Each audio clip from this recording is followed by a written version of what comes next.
you may not know this, but in a wolf pack, the alpha male and female lead from the back of the pack. Why? To ensure that no one else in the pack gets left behind. And that's your job as a team leader. You want to do everything that we just talked about in this video, and you want to make sure no one on your team gets left behind.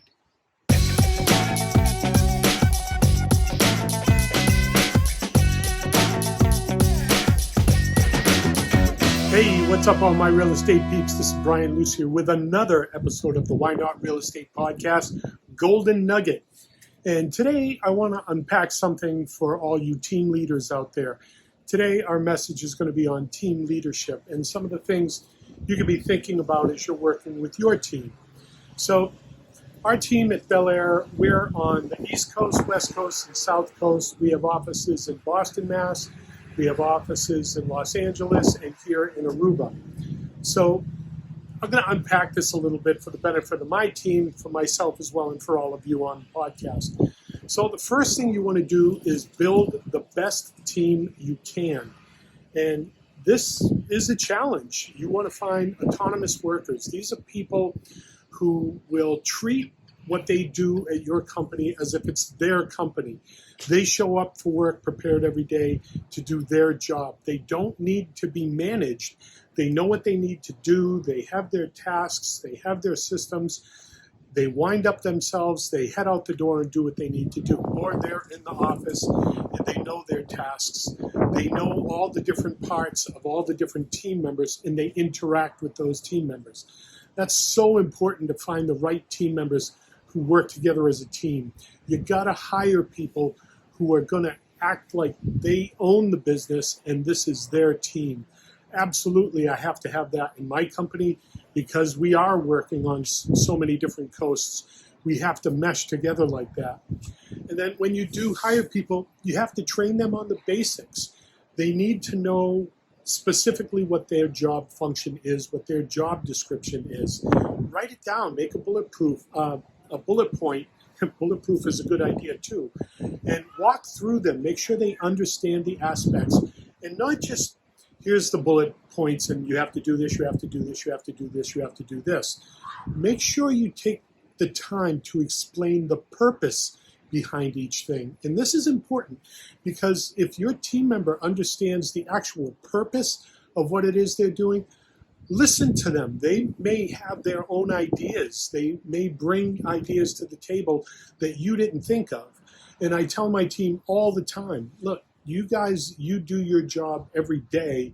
You're down in the weeds. You're doing this every day. I'm not doing your job every day.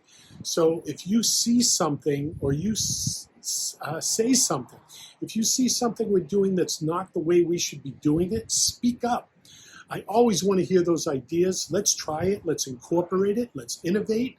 I get excited when my team brings me ideas because I know that they're vested into the company and they want to make it better.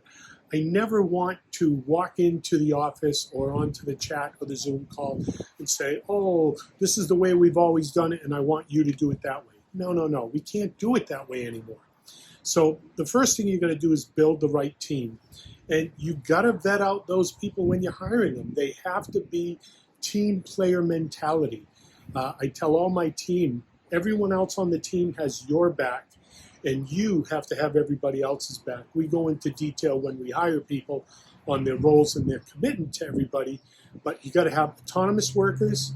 You got to train them on the basics. They have to be self-starters, and they have to be team members coming through the door. They have to think like a team. The second thing you need as a team leader is to create the best possible work culture. And that sounds wonderful, but you have to make people want to be there. Mike, the other day, as we were interviewing someone, he says, a lot of the other jobs he's had on Monday mornings as he's driving in, it's going through his head, oh no, what's the job going to be like today? Who's going to have drama? And you don't want that in your environment. And if there are people in your environment causing that toxic attitude, you got to get rid of them. Sorry to say it, but you got to get rid of them. So you got to have that environment where people are showing up, they know that their team members are going to be there to support them and help them. That's really important. And really important, there has to be an open door policy to management. Like I said previously, all of my team members have to be able to come to me and say, hey, Brian, we do things this way. What would it look like if we did things this way? And I want to hear that. And I want to implement it. And I want to try it. If it works, we're going to change and we're going to innovate. So we've got to have that open door policy. Another thing we do that I think is really brilliant, and it's free, we're on LA, Boston, Aruba, and we have a group chat for the different teams, right? So the leasing team, everyone on the leasing team has their group chat. On the finance team, they have their group chat. On the admin team, we have a group chat. And then the overall team, this is where we communicate as a team. And, this has to be done or that has to be done. Or we have an answering service, right? When the answering service comes in, whoever's going to take that call just goes on the group chat and say, hey, I got this one. So group chat is great, right? It's a free thing that you can do with your team today. The other thing to create a really good work culture, and this is super important. I learned this a long time ago, okay? And this happened to me, and that's why it's so important, because I know how much it hurts. When something good happens, praise that team member in public, the group chat, or do a 5-star. If we get a 5-star review, my team knows I do this, but if we get a tenant or a landlord or a client who says, hey, this person on the team did a really great job, I'm happy about that, I'll go behind the scenes on my team and I'll say, look, it would mean the world to us if you would write us a 5-star Google review, but mention that team member. Is it Pete? Is it Mike? Is it Tyann? Is it Marina? Is it Hunju? Is it Julie? I don't want them to name me. I don't need the praise. Give it to my team. Let my team get the recognition. Give the team the praise in public. Now, on the other side of that, and this is what has happened to me, and it wasn't pleasant, you don't want to get correction in public. You want to get correction in confidence. If a team member does something that isn't the way they were trained to do, you don't want to get on the group chat and say, what are you thinking? That's not the way we do things. They're humiliated in front of their team members. It breaks down their confidence. It just sucks.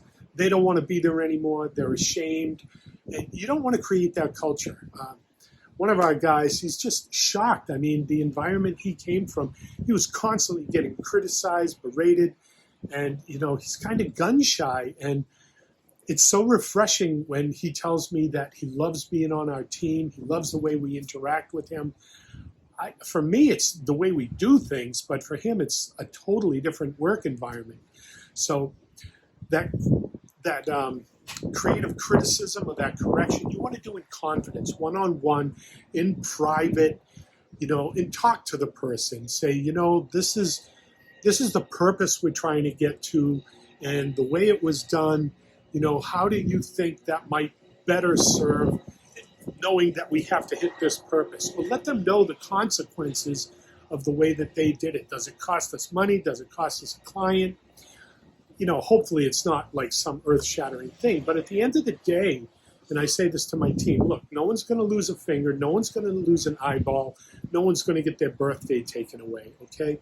Let's just talk about this, come up with an idea, see if we might find some solutions, and then let it go and give them the opportunity to raise to the level of that expectation. Give them that chance to redeem themselves or be the best they can be. And then when they hit it, acknowledge them in public for the whole team. So to create the best work culture, you want to have an open door policy to management, group chats or some other forum where everyone can get together and share ideas is critical, especially if you're multi-coast and you're working all over the place. Praise in public, correct in confidence, super important. The third thing you want to do as a team leader is provide opportunity. Now, this comes from all over the place. The first thing we try to do is when we hire people, we're growing all the time. we're multiplying, we're adding clients, we're adding doors, we're adding people, and we have our metrics on how we do this. We have to get so many clients, then we hire more guys, and I'm not going to get into that on this video, but everyone that comes on, they understand as we grow, you will be elevated in the team. You'll get more money, more time off, more vacation. You get more responsibility. You get that tenure in the team. I want you to have that. So I say all the time, all ships rise on the tide. We're going to promote within. If you want to be a team leader and you've been there 2 or 3 years and we hire more guys, we're going to give you that opportunity. And with it, we're going to compensate you. You're going to get more time off, more money, whatever it is. And again, I'm not going to offer an employee what I think they want. I'm going to talk to them and ask them, what do you want? What, if you take this role, what would you like to see for a compensation package? Do you want extra vacation? Do you want more time off? You tell me. I don't know. Let us know, right? Let's have that conversation. And then challenge the team to hit new key KPIs. KPIs are key performance indicators. So a couple of weeks back, we were working with the leasing team, and we've been growing leaps and bounds. We have a lot more units. We have a lot more landlords. We have a lot more vacancies. So we have a tool that we built. We're always building new tools. It's called the Vacancy Scoreboard. So I sat down with Marina, and I said, look, we're growing. We got a big number of vacancies we need to fill. Here's the KPIs we need to hit. How can we do it? So we came up with a system. And we encouraged her and gave her the opportunity and empowered her. That's the word, empowered her. Contact your team members, contact your managers, contact maintenance, contact admin, contact financing, contact your leasing superior. Get everyone on the same page. So we're working like a team and everybody knows what's going on with these vacancies. And it has been tremendous. We've seen the KPIs tighten up. We're renting faster, we're leasing faster, the team's moving faster, communication's faster. And these are the steps we need to take to scale. We need to fix things as we go, thinking, what if we add a zero? We need to fix the systems now. So challenging the team. You do this every day, I don't. These are the KPIs. This is what's valuable. This is what's important. How can we hit them? And listen to your team. And don't just say, well, try this without listening to your team, because they're going to say, that's stupid, that doesn't work. We do this, this, and this, and these are the results we get. We should be doing this.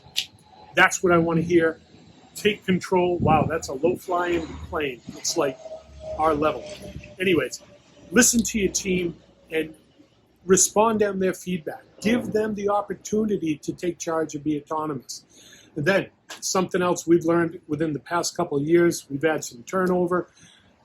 We had to raise our bar. We had to offer more pay, offer Fortune 500 benefits. And we can actually advertise that now when we're hiring people, that we offer Fortune 500 benefits. And this is a way for us to retain the best talent, attract the best talent, keep the best talent, keep them happy, keep them vested into the company.